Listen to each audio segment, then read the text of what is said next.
아니, 뭐가 가면 감비유 뭐가 가면 양주. 감비유 뭐가 가면 중요하네. Hello everyone, welcome back to my YouTube channel again. ngasi video vlog asidi akhoi Yaral Path Mega Manipur School manakta leiba akhoi Yaral Path naina khangna mafam duda akhoi nga phawai thoram pangthok kadori aduda moi nga phawai festival se pung 12:30 dai hoba male ado khoi di nga phawa do akhoi di nga leiba chapoi na yeng doine nga leiba chapagi video matek kara mayam do share tok tarake mayam loyo faw yeng biyo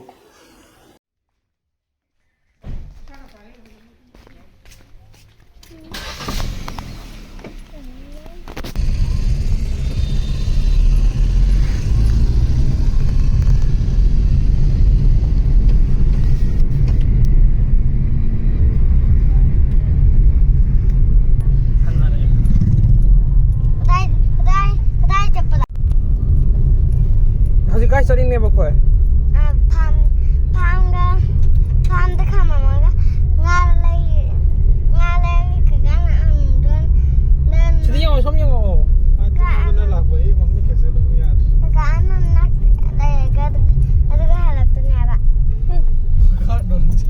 Nga pam salin na tro ko je nga pam nga pa bi yung salin na tro nga lay jun kino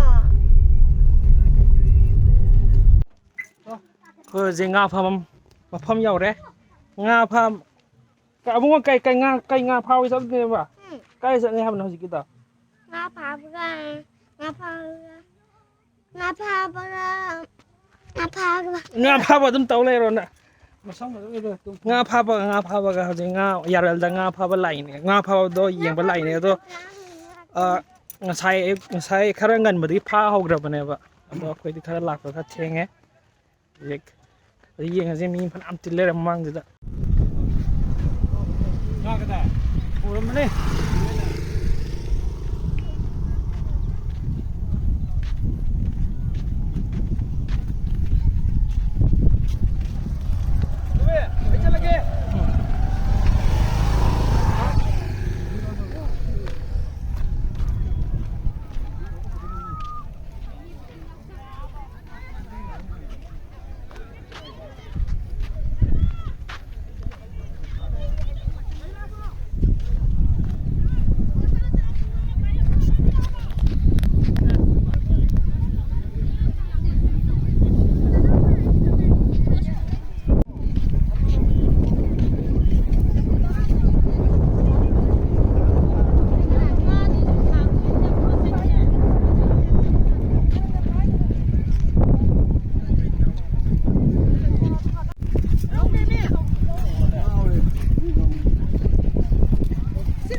sai đến phần âm đó phần đó thì pa từ phần cung mà pha vào này vậy, đó mới lối chân ra mẹ ngã dễ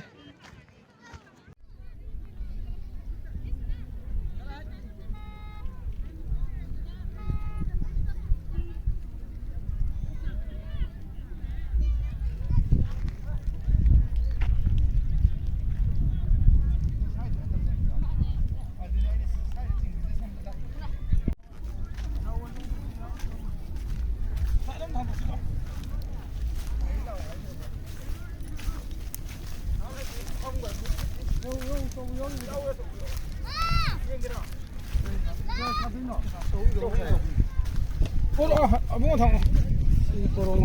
sai rawo chong khangam bi so kare ni ai samane di rawo chong wai lu ra de tara mu so re na gi yaw ri chala gi kaman ju yaw ko so ching ꯑꯁꯤ ꯆꯠꯂꯣ ꯆꯤꯡꯉꯣꯏꯗꯅ ꯐꯩꯗꯨꯅ ꯁꯤꯠꯇ꯭ꯔ ꯆꯞ ꯆꯥꯅ ꯍꯥꯏꯁꯤ ꯀꯌꯥꯝ ꯌꯦꯡꯉꯤꯅꯣ ꯑꯆꯧꯕ ꯌꯥꯎꯒꯗꯧ ꯃꯥꯟꯗꯦꯕ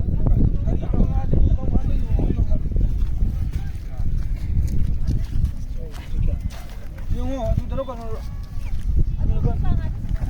ꯁꯤꯗꯔꯣ ꯑꯁꯤꯗ ꯌꯥꯎꯔꯝꯃꯅꯤ ꯃꯦꯒꯟꯗꯣ ꯑꯃꯗꯨꯗꯤ ꯂꯧꯈ꯭ꯔꯦ ꯑꯃꯗꯨꯗꯤ ꯂꯧꯈ꯭ꯔꯦ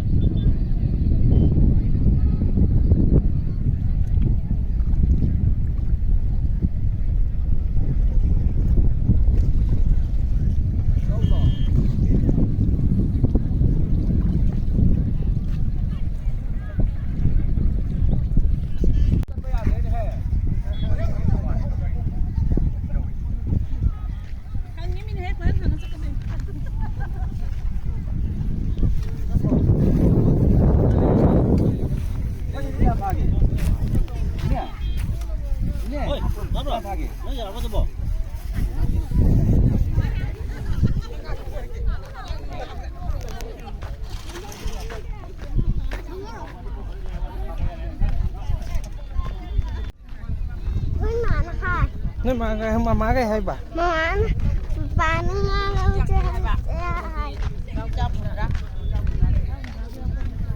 chứ cái gì căng gì đó mà ra là dễ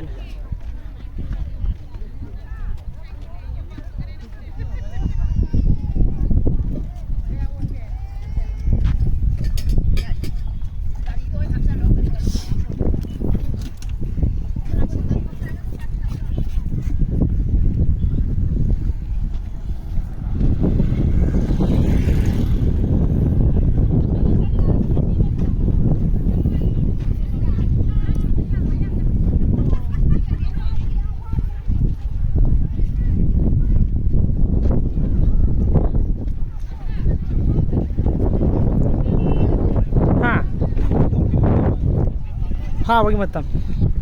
파하기 이런 거니.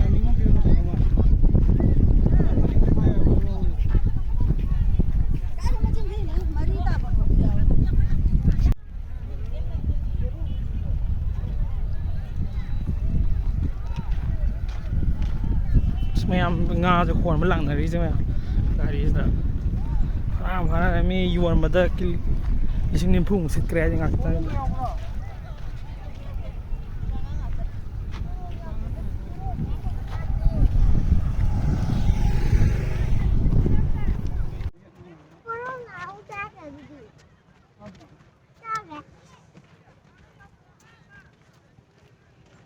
Yaral Pat nè hoa cần giờ Yaral Pat sinh căng nè winter rồi mình nói Yaral Pat sẽ sinh rất căng nè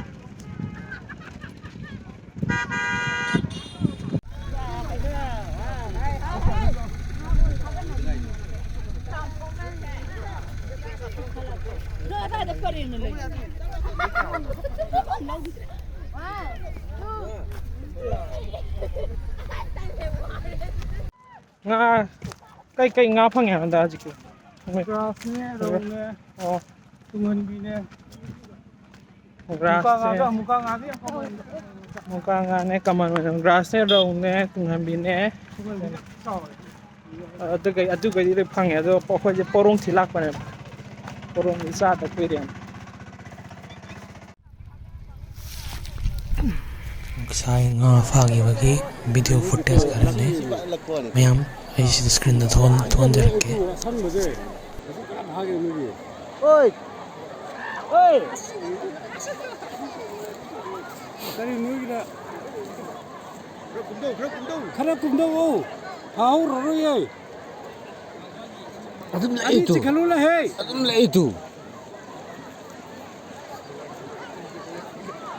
asa bomde phadi so karo ye asige lakle ai mi tu adu tu sia sang mi ko sa ya we bai ba tong le nga ji yong ne ye mo ne ma yaw myam ri ko li yong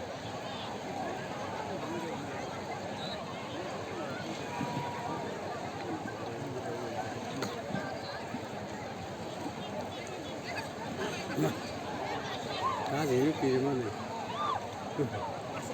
스투. 와, 대한민국 저롱저롱 레이미. 이탈라니.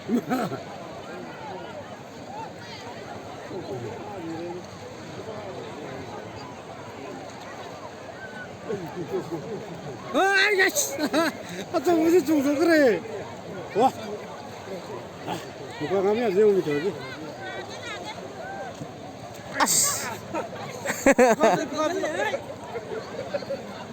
Nông bát thêm này là có. Làm như là có. 아니, 누가 가면 감비 누가 가면 안 되고. 감비 누가 가면 안 되고. 중소리 안 되고. 저도 뭐지 누가 하려면. 아, 시라면 야오라서 오면 또. 와, 시험도 저도요. 이래서 오면 야오.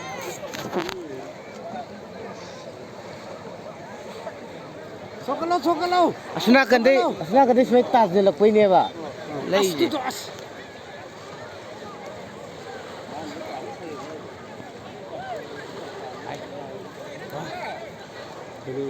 아버지 파도 그런데 인디 파래. 나는 뭐 꼭다지 뭐 사서 꼬리에서 뭐 바틀은 보게지. 시대 파야 아니 또. 하나 파야 아니 또. Kullo.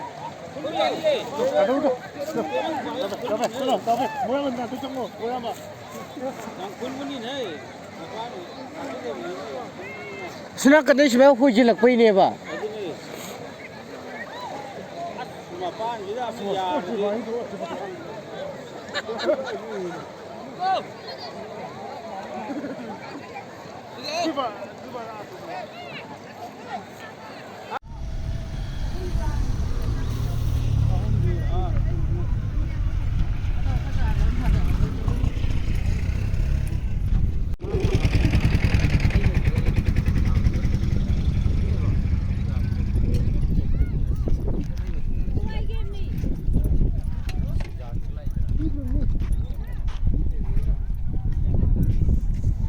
ꯑꯩꯈꯣꯏꯅ ꯂꯥꯛꯄꯗꯗꯤ ꯃꯣꯏꯁꯦ ꯍꯟꯗꯣꯏꯒꯤ ꯂꯣꯏꯁꯤꯟꯕ ꯂꯣꯏꯔꯝꯂꯦ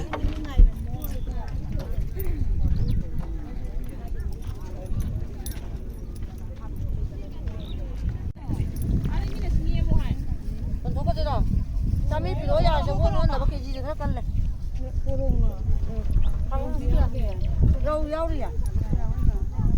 Rau đi chào.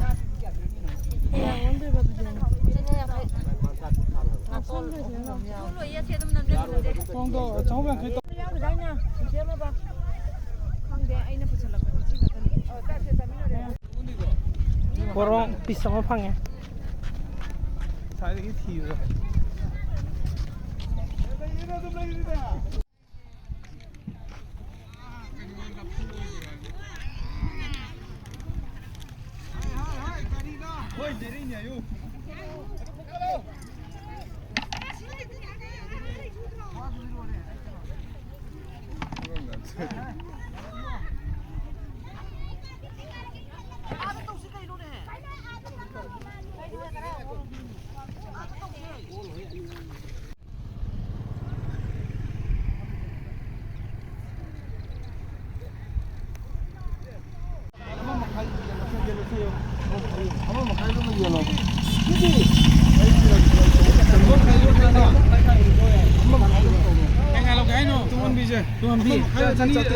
Chân cái này lâu độ kem à?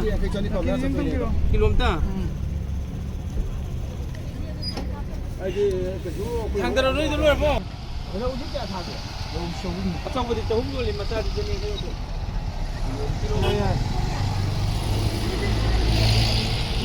cái học chân gì à? Qua cái lâu hay rồi.